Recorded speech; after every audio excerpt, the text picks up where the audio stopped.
Hello and welcome to part 2 of our analysis of iCAT9. As we saw in the first part, iCAT9 was a moderate mock which could be called marginally simpler than the actual CAT. It was based on the CAT 2017 pattern with a very similar structure in the verbal section. In this part, we will have a look at the DILR section and see how it could have been attempted. Let's first have a look at the overall difficulty level of the mock. As we said earlier, this was a moderately difficult mock with the average difficulty level of each question pegged at approximately 1.9, which is just below 2. Now here this 1, 2 and 3 indicate an easy, moderate and tough question respectively. So on an average, each question in this mock could be called just below moderate. Of course, it does not always work that way. There will be tough, easy and moderate questions spread throughout the mock. This is just an average indicator. Just to give you a perspective, the actual exam is pegged somewhere around 1.9 to 1.95. That is why we said that it was marginally simpler compared to the actual exam. What about the DILR section? So here the DILR section had an average difficulty level of 2.34. which can be definitely called as a tough section. Now, why do we do that? One, because it was significantly tougher than the overall LOD. So this was the section which really took up the LOD of the entire mock. At the same time, if you look at the average LOD of the DILR section in the exam, it is somewhere between 2.2 to 2.25. So when I consider these numbers, this was significantly tougher than the actual exam. How do we analyze the DILR section? So in DILR, unlike RC, and both of them are group questions, that is why we say this. Unlike RC, where you have variable number of questions, so some sets have 3 or 6 questions. In DILR, you have 4 questions in each set. Like RC, just as you have different subject areas where you might be comfortable or uncomfortable, in DILR, you might have certain areas like say matrix or Venn or critical path where you're comfortable or uncomfortable. There is always the LOD of the set to be considered. So here the analysis focuses really on the fact that there are 8 sets with 4 questions each. The benchmark figure for attempts to clear the cutoff is generally held at somewhere around 4 sets, which is 16 questions. If the mock is simpler, then these attempts can go up to even 19 or 20, that's 5 sets. If the mock is tougher, they can go down to even 12 or 13, that's 3 sets or a little more than that. So on an average, anything between 3 and 5 sets is really doable. 4 sets is more like a benchmark figure. So here the objective of any DILR analysis is really to identify the top 4 sets that were to be attempted in that mock. So let's try and do that for this particular mock. So this graph that we see here gives us the breakup of the LOD of each of these 8 sets. One, you can see whether each set was a purely MCQ set or a mixed set. What do I mean by a mixed set? Is that it had a combination of MCQ and theta or MCQ and numerical entry questions. So that's what is a mixed set. So that is shown here. The other is the actual subject area from which the mock was asked, or the set was asked. And this graph shows the average difficulty level of that set. So as you can see, the sectional difficulty is around 2.34. There were 3 sets that were clearly difficult. The very first set, which was a single table and which was actually like a trap, was indeed very, very tough. So it should have been skipped. There was one more set which was of the type where if you solved the first question, you would have got all the answers very quickly. But again, the time required to solve this was nearly 25 minutes to 30 minutes. So it was not worth solving in the exam. However, both of these were very good sets to be solved in a home scenario to practice for the actual CAT. In the exam, I would not have solved these 2 sets. Then there was another tabular set on the number of votes received by 5 people. This set, though difficult, was something that I might have recommended in the exam, as I shall show you later. Now, among these other 5 sets, the LOD here is slightly, I would say, not representative of whether this set was really worth solving or not. Why do I say this? Technically, the simplest set was this set on circular arrangement of 5 people. However, it required a certain amount of visualization. Unless you did that visualization, you would not have been able to solve this question at all. So it was more binary in nature, that these 5 people were to be arranged in a circle in a certain way. If you thought of that, this was a cakewalk. But if you did not, then this set was absolutely difficult. On the other hand, when I look at these two questions, this was a classic 8 by 4 matrix, where you would potentially have to spend 15 minutes making the first matrix. Once you made that, the remaining 3 questions would potentially take not more than a minute each. So in terms of the effort required and in terms of the return after putting that effort, this was definitely the first set that I would solve in the exam. This question here was similar to a coding question asked in 2016, where I had a table given with certain codes for each letter, and then there was some amount of time aspect related to it. So while this was a slightly time consuming question, this was definitely something where the approach was very clear. So if you understood the approach and meticulously did it, you would have potentially spent 15 minutes, but you were dead sure that you would get the answer to all 4 questions, and that is again why this set should have been solved. So even if you were to spend 30 minutes doing just these 2 sets, it was worth your while because you would be sure that you answered 8 questions correctly. Now, among these other 3 sets, there are 2 sets that have been marked as 2.25. Typically, here, it depends on your comfort level with these sets. This first set here, which was on when, was on a very specific concept called instances or number of instances. Now, what does it mean? Typically, in a Venn diagram, we are accustomed to solving 3 set Venns or 4 set Venns. Sometimes you get questions where you have the number of instances. So, let's say you know the number of people watching watching 6 different channels, and then you have questions: how many people watched one channel, how many watched at least 2, how many watched at least 3, and so on. So that is known as instances. So that is a very specific concept, and a lot of people find it very difficult. So unless you were very good with this, I would say that this was more of a question mark, as in optional. In the exam scenario, I would be slightly reluctant to attempt something like this. On the other hand, this particular set was actually something where it looked very difficult because it was a caselet and you had a lot of data given to you in terms of certain things matching with certain things. But if you understood it well, it was simply a case of forming 4 linear equations. If you did that, the rest of the questions, yes, they were conditional, but could have been solved. So in a lot of ways, this was similar to this coding set where you had to put in effort for each question, but the approach was straightforward. So if you could not visualize this was the set to be solved. And then for the 4th set that was to be solved, you could have either gone for this. This was more like a hit and miss kind of a set, in the sense that if you got the first table right, understood how the logic of votes was being applied, then everything was easier. If you did not, again this set could not have been solved.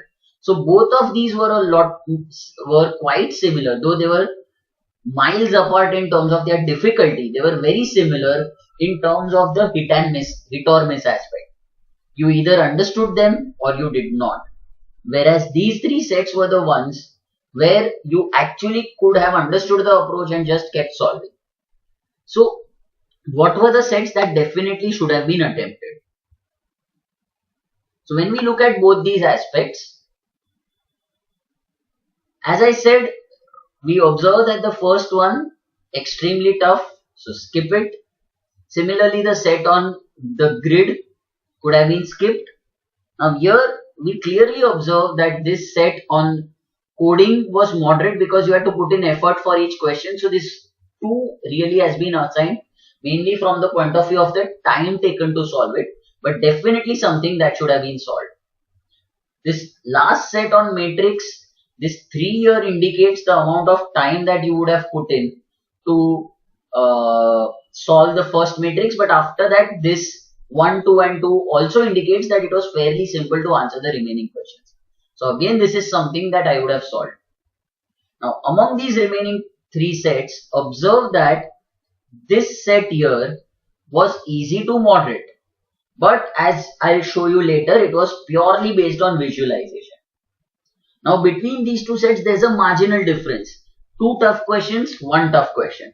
But here again, the whole concept was if you understood this first part and did this well, everything else was a cakewalk, else it could not have been done. On the other hand, this was a set where you could have done even 2 questions and got away with it. So that is where when I say the sets that should have been attempted, the first 2 are dead giveaways. The one on coding, the one on the matrix. I have included the set on single table votes as the third one because if you solved it properly, you would have got the answer to all 4 questions. The key part here is this, that you would have got the answer to all 4 questions. On the set on circular arrangement or numerical weights, you could have actually solved the set, especially this one, and still answered 2-3 questions. Here again you could have answered 2-3 questions. So on the whole, if we were to summarize, we can say that it was possible to strategically attempt anywhere between 3 to 4 sets, and 14 attempts in this sense would be a very good performance as far as this mock was concerned. However, for this mock it was very important to select the right questions, otherwise you might have ended up spending a lot of time and not even crossing 8 attempts. Let's have a look at some of these questions first. So let me first show you the circular arrangement because I've been harping about it a lot. So here, very short question. In a scientific experiment, 5 students PQRST are asked to stand around a circular track facing towards the center. Fairly simple so far. So in a normal question like this, we would try and form a regular pentagon. But here we've been told exactly 3 students are to take positions around the track such that the distance between adjacent students is 70. So you need to have students such that this is 70 and then another pair, and you need to have only 3 students. So this cannot be separated, which means that if this is 70, I need to have another pair here which is 70 or another pair here which is 70. So I need to have 3 students which form this 70, 70 like this. There should be exactly 2 pairs of students such that the angular distance between 2 students of a pair is 140. Now note here, so if I have a 70 like this and a 70 like this forms a 140 here. So one pair of students, this and this, is already forming a 140. I need one more pair, so if I extend this angle here like this and form a pair of vertically opposite angles, there will be one more pair of students who form a 140 here. So it will be 140, 140 by the simple rules of geometry. This will be 40 and 40 here, and this will be 70 and 70 here. Once you understand this and create just this basic structure, you can apply all these things. An engineer is to the immediate right of T. Both the engineers cannot be together or opposite each other. So you start putting this. The person adjacent to T must be either both P and R or neither of P and R. So either it is PR as a pair are neighbors of T, or QS as a pair are neighbors of T. Then of course you go to each question and observe that everything is conditional, and question 46 is related to 43. So that is where I said that it was possible to solve 2-3 questions also, but the key part was visualizing the figure that we've shown above.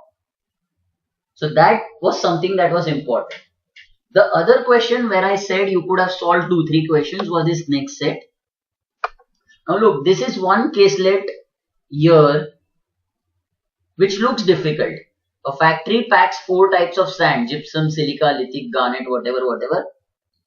A particular sand is always packed in a bag of the same capacity. No 2 sand types are packed in bags of the same capacity or mixed, etc. Now the key part really starts here. If he puts 5 gypsum plus 3 silica and a weight of 11, he needs to put 2 lithic plus 4 garnet on the other to balance both. So let's say I call it 5A plus 3B plus 11 equal to 2C plus 4D. This is one equation. Similarly, you have one more, a second equation here, a third equation here, and a fourth equation here. So you get 1, 2, 3, 4 equations. You solve all of them. You will get the values of A, B, C, D. So you will know what is the value of, or what is the weight of one gypsum, silica, etc. bag. Then look at the first question. So simple. 8 gypsum plus 6 silica on one pan, 4 lithic and 7 garnet on the other. So you just need to balance one of them. So this is definitely something that should be and can be done even if you have 1 or 2 minutes left. But after that, when you see one day gypsum is packed, something is happening, but then something else needs to be balanced. So you need time to read the question, understand it, not make mistakes. So if you're doing this question, you can do it early enough. But if you're doing it right at the end, then even doing the first couple of questions might be sufficient. However, conceptually, this was something that was doable. If I go to the first question that I mentioned, which was a trap really. So notice here that it's a very small table. 4 types of seats, the 4 costs, and Shruti was the 22nd customer, so 60 tickets were sold, some types of tickets were left, etc, etc. So everybody would feel, and then there are a couple of clues. So everybody would feel that we can find the number of tickets of each type. But you will realize when you solve this question that there were 2 cases possible, and both of them took a lot of time to solve. Plus every question, notice the first one says maximum number of tickets of type A. So that goes to one of the case. For each question in this, you will have to refer to one of the 2 cases and then answer the question. That is why it was so difficult. Similarly, in the next question that we see, we have Netflix with certain movies in genres, and then there are people who like these genres respectively. Each customer likes at least one genre. So then you have people who like exactly 2, exactly 3, and you use these instances. So if you are unsure about the concept of instances, this question cannot be solved. The other difficult question that we recommended to leave was this one, which was a longish question where you had a rectangular plot, so a lot of visualization required. Also, there was a lot of data, plus there was a lot of mathematics involved. So when we solve this, you will realize that here you had to actually create each plot separately, identify who the owner was, what its price was, and so on. So this was definitely something that should not have been done in the exam, but it was an excellent question to solve in a home scenario. This question, where I said was a hit and miss question, was one where you need to understand what is happening. You have 5 people who received votes. The question says each column represents the number of votes received by one person as counted by all 5. So when I look at, let's say this, it means that let's say this person is C, then the 5 people A, B, C, D, E are saying that C received so many votes, but only one of them is correct. Similarly, when I look at this, C is saying that the 5 people received so many votes, but only one of them is correct. And the question says that each person mentioned the correct number only for himself. So the intersection of C, wherever the correct value in the column and row happens for C, will be votes received by C. That is the logic. Of course, the solution will show how this logic is applied.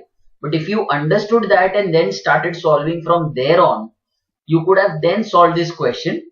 So in that sense, it was a tricky question. But if you would have solved it, it would be possible to solve the remaining questions also. The remaining two, as we mentioned earlier, were fairly simple. So this one looked difficult, but it had certain codes attached to each particular letter, and there was some time. So you just needed to calculate the time taken for transmission, etc. So fairly simple question. The last one was a standard matrix where you had some 8 people teaching different subjects being of different ages. So the ages were given with respect to their birth years, and they were standing in a queue. So there was the name of the person, there were the age, the subject, and the position in the queue. So this, if you did the first matrix right, everything else was a cakewalk. On the whole, if we were to classify this section, we would say it was a tough section with 2 very doable sets, a couple of sets where visualization would have helped you solve them, otherwise you could not have attempted them, and 1 set where linear equations would help you solve the set, but it was possible or it was pretty likely that you would not be able to solve all 4 questions. So on the whole, a tough section where 14 attempts or 3.5 sets would be a good performance. In the third part of this analysis, we will discuss the final section, that's quant. The video for the first part as well as for the earlier mocks is up on our official YouTube channel. You can subscribe to this channel by clicking the link given here. You can also hit the bell button and receive notifications every time a new video is put up.